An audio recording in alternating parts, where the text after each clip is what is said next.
গিয়েছিলাম মুরগি নিতে, নিয়ে ফেললাম একটা না দুইটা ছাগল। কিভাবে কি হইলো চলেন দেখাচ্ছি। পহেলা রমজান অর্থাৎ বৃহস্পতিবার আমাদের বগুড়াতে দুপচাচিয়াতে ধাপের হাট বসে। এইটা বগুড়ার অনেক জনপ্রিয়। তো যেহেতু আমরা বাসায় ছোটখাটো খাবার তৈরি করতেছি, সেক্ষেত্রে আমরা হাটে যাচ্ছিলাম মুরগি নেওয়ার জন্য। দেখতে দেখতে আমরা আমাদের গন্তব্য অর্থাৎ হাটে চলে এসেছি।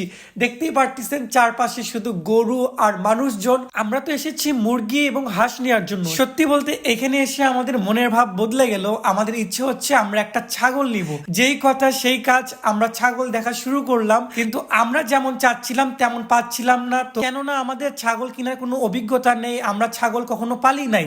তো অনেক খোঁজার পর আমাদের এই ছাগলটা খুব পছন্দ হয়েছিল, কিন্তু ওই যে দামাদামিতে হচ্ছে না। আমরা অনেক কথা বলার পর শেষমেশ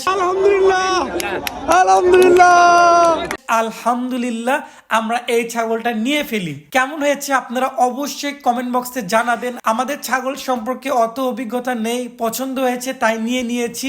উদ্দেশ্য ছিল মুরগি নেওয়ার। এর মধ্যে আমরা আবারও সিদ্ধান্ত নিয়েই ফেললাম যে আজকে আর মুরগি নিব না, আজকে আমরা আবারও আরেকটা ছাগল নিব। কি অদ্ভুত তাই না? নিতে এসেছিলাম মুরগি, নিয়ে ফেললাম একটা না দুইটা ছাগল। এই যে অনেক খোঁজার পর আমরা আমাদের মন পছন্দ ছোট্ট একটা ছাগল নিয়ে নিলাম। ছাগল দুইটা কেমন হয়েছে সেটা আপনারা এখনই কমেন্ট বক্সে জানান। যেহেতু আমরা মুরগি নিতেই পারি নাই, খুব শখ ছিল আমাদের রাজাহাঁস পালন করার। যাওয়ার পথে আমরা এইখান থেকে দুইটা মেয়ে রাজাহাঁস নিয়ে ফেললাম। এই যে আমরা আমাদের সবগুলো পোষা প্রাণী নিয়ে আমাদের বাসার উদ্দেশ্যে রওনা দিলাম। আজকে ভাই সত্যি বলতে অনেক বেশি কষ্ট হয়েছে। এক তো রোজা ছিলাম আর এত পরিমাণের গরম। তো এই যে আমরা আমাদের বাসায় চলে এসেছি। প্রথমবার আমাদের দুইটা ছাগল আমাদের বাসায় নেব। এই যে কি সুন্দর লাগতেছে, অনেক শখ ছিল।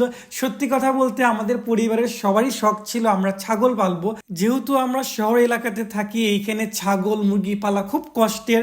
তবুও আলহামদুলিল্লাহ আমরা আমাদের শখগুলো পূরণ করতে পারতেছি, এটাই অনেক। আমাদের এই দুইটা ছাগলের নাম রাখতে চাই। আমি চাচ্ছি আপনারা অবশ্যই যারা ভিডিও দেখতেছেন তারা কমেন্ট বক্সে কমেন্ট করবেন। আপনাদের দেওয়া নামটাই আমি আমাদের দুই ছাগলের রাখবো। দেখা হচ্ছে পরবর্তী ভিডিওতে। আসসালামু আলাইকুম।